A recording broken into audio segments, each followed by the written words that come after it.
Love wants you, we can bring it on the floor. Never danced like this before. We don't talk about it. Hey guys, what's cracking? It is Krakenation, Coach the Boss and Bisharps, and we are here today with our first video in like an absurdly long time for CSL content. The Season 9 draft happened, and we have a draft to show off today. So I am really excited to show you guys what we've got in store. This is probably the best draft I have ever managed to construct. And a lot of planning went into it. The liquid pick system, which allowed us to trade around our draft spots, was a really big help in that. So without further ado, we're going to hop into the 12-man roster that I drafted. With our first pick, we picked up Mega Blastoise. This is a B tier Mega, but it is one that I am incredibly excited to have in my draft because it's a offensive-minded bulky water type, which is an interesting kind of combo. It's got amazing coverage with its really useful ability. It runs both special and physical sets, obviously mostly special, but it is really good at both. It's got some interesting utility moves. Obviously, it's a really well known as a bulky rapid spinner that doesn't give up offensive pressure. It fits really well in defensive cores that I might try to make later on in the season. So overall, it's a really good fit for a bulky offense style draft, and I'm really, really excited to see what I'm going to be able to do with it. It's a really great pickup, I think, and one that works really well in this format because it can pick some of its really powerful coverage pseudo-stab options with Mega Launcher. Next up, we have Tapu Lele, and Tapu Lele is a Pokemon So I managed to have the first A1 pick this season, and with that I picked up what is, in my opinion, one of the top Pokemon in the format. It has obviously absurd coverage, but one of the themes that I tried to, absurd power with some good coverage to boot, but one of the things I really tried to base my draft around this season is the concept of, well, I guess I should kind of sum it up by saying last season when I played, I found that my draft was constantly getting outclassed and outmatched. Just in every type of matchup that it could either be defensive or offensive or balanced. I was just getting constantly outmatched by everyone I tried to play.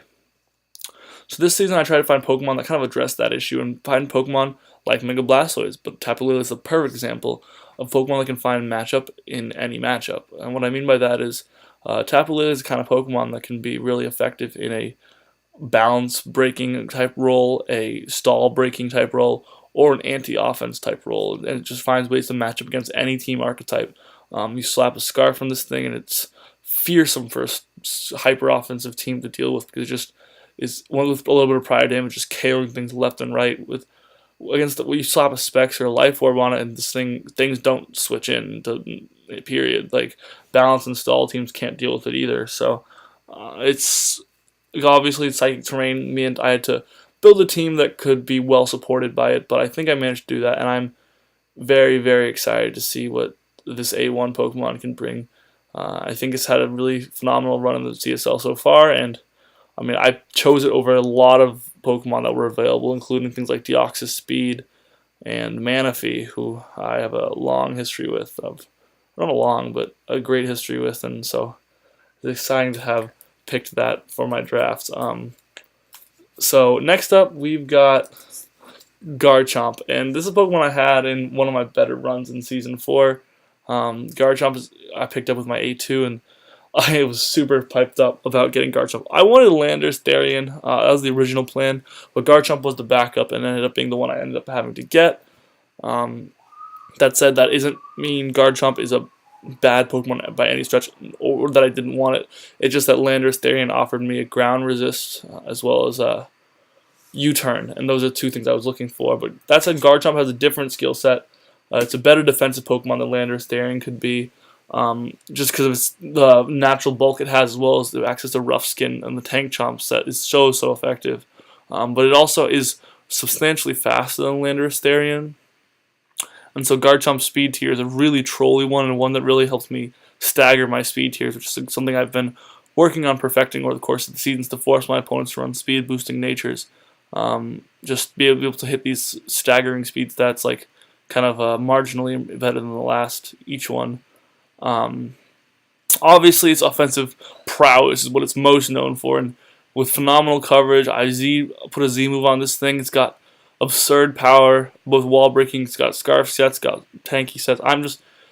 Again, this is the type of Pokemon that can really match up against a wide variety of Pokemon, and wide variety of archetypes. So I'm really excited to see what it can bring to the table. Just as far as the fact that it can do just about anything you need it to and fit into any type of archetype that you need it to. So next up is Gengar, and this is a Pokemon that's in B. I picked it up with my B1 pick, but Gengar is honestly not. The reason it's in B tier is because it's lost its ability left. And sorry about that. With its ability to God and Levitate, it did obviously lose one of its immunities and gain a resistance, or gain a weakness, but that is it. And it's still just as good of a Pokemon beyond that as it was in the past. So I'm really excited to see Gengar just mess some stuff up. It is a Pokemon, unlike my last two, that does a little bit better against a specific type and doesn't really do quite as well against everything. But that said, it also can do, like, Scarf Gengar can mess up some offensive teams if you're spamming the right move. And like a Specs Gengar or a Life Orb Gengar, like, is a really, really potentially good wall breaker. Or even like a Nasty Plot, that thing is threatening. So I'm really excited about a Gengar, and it's honestly, it's like, again, it's a B1 Pokemon that should be an A tier for all intents and purposes. One of those, it's like that caliber Pokemon, and so it's just it's awesome that I got to pick it up, and I'm just so excited by the power that it brings to the table. Next up is actually Pokemon that isn't on my draft as I'm recording this video, but a trade I already have worked out for next week. This spot is currently occupied by Nidoking. Obviously, I don't want Nidoking. My draft is a bunch of things like Nidoking. I don't need Nidoking. So my draft is going to be replacing that with the Goodra. And Goodra is a Pokemon I've had a couple seasons in the past, and it's just a perfect fit for me. You know, it's similar to Blastoise, where it's a defensively minded Pokemon in terms of its bulk, but it doesn't give up offensive pressure. It's got phenomenal coverage, just can do a lot of different things from a tanky set. Great abilities to augment it, as giving it like that grass immunity, or that ability to stop physical attackers that want to attack it on the weaker side. It's gooey. It's just this phenomenal move pool paired with the way it synergizes with the other more defensively minded Pokemon. Like, if you just think about this Pokemon combined with Blastoise, it's a phenomenal defensive synergy where Blastoise's electric and grass weaknesses are both covered by Goodra, and Goodra's ice weakness is really well covered by Blastoise. So that's just, it's just one of many examples I go down the road that I can hopefully show you guys where this team finds a really interesting potential defensive core.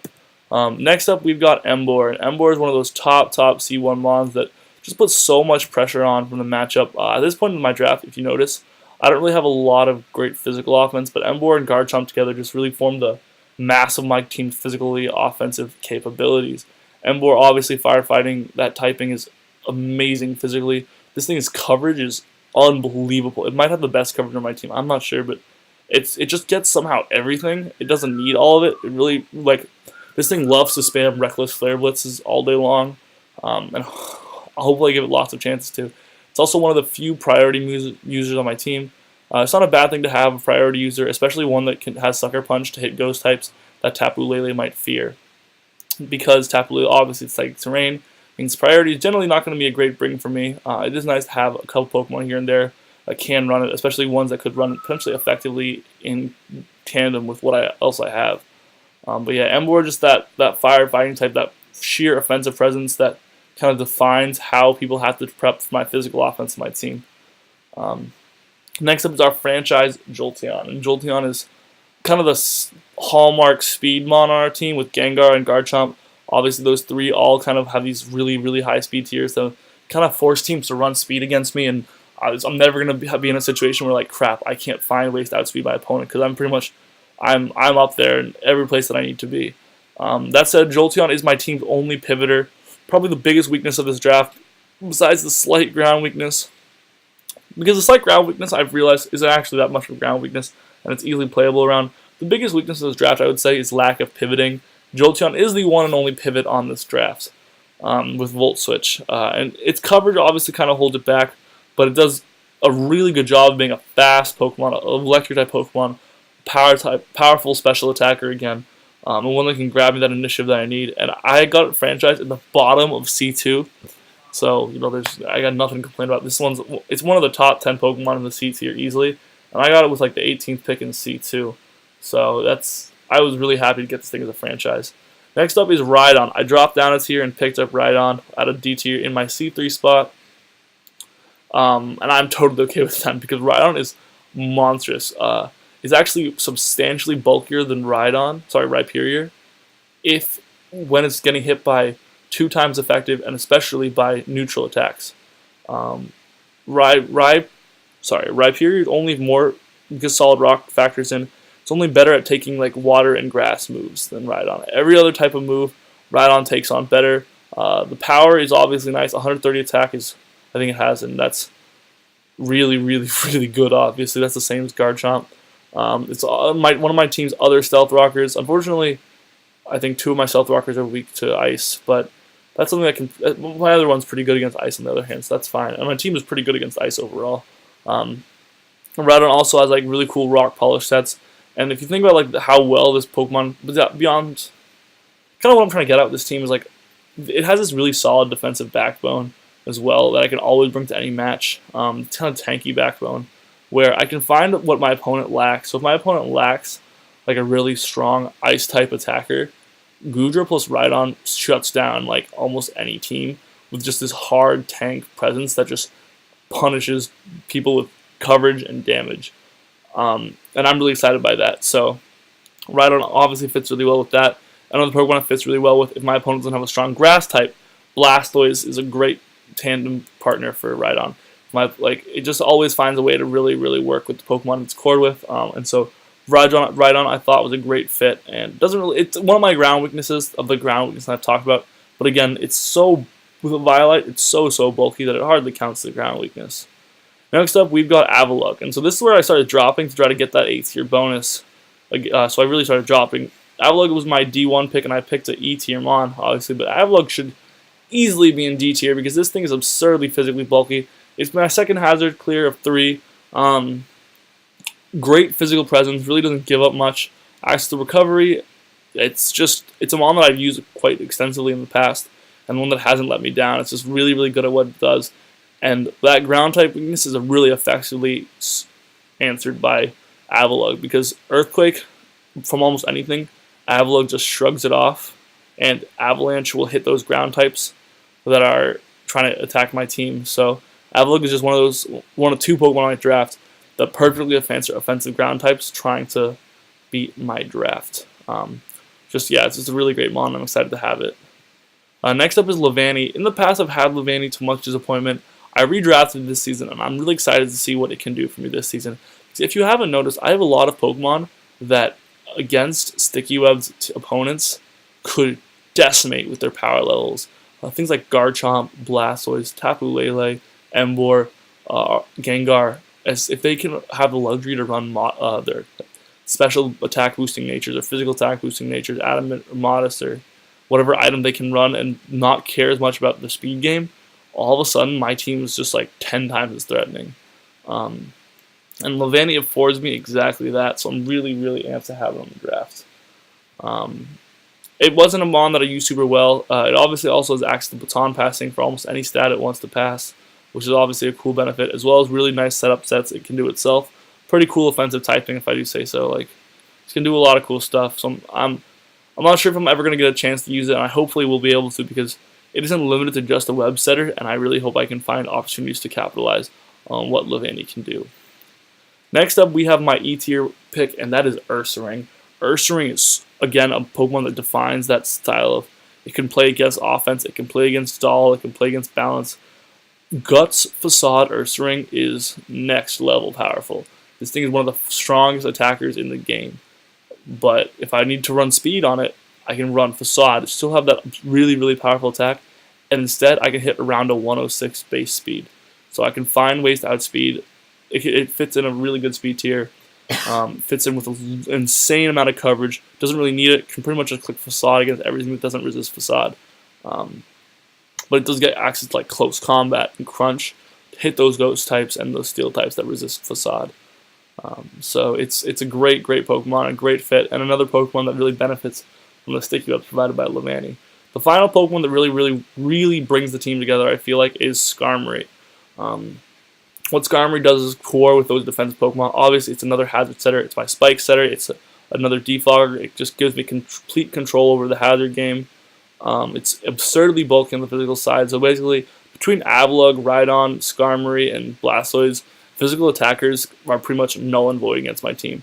It also is a really nice switch into fairy types because I have a lot of experience running especially defensive Skarmory, which is honestly a really potentially good set, and I have had a lot of success with it in the past. So Skarmory can run either side that I need it to.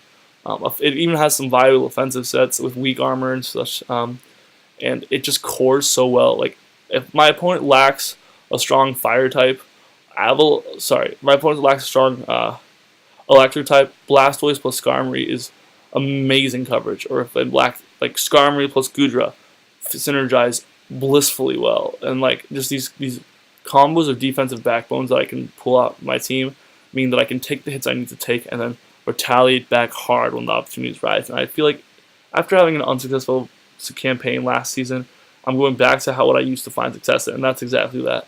I'm good at playing defensively when I need to play defensively, and then finding the right moment to turn it around. Rather than I'm not good at playing from the front. I'm not good at playing too far behind. I'm not good at playing stall. I'm not good at playing offense. I'm good at playing bulky offense, and so hopefully my draft will capitalize on it. But I hope you guys enjoyed this video. We're gonna backtrack.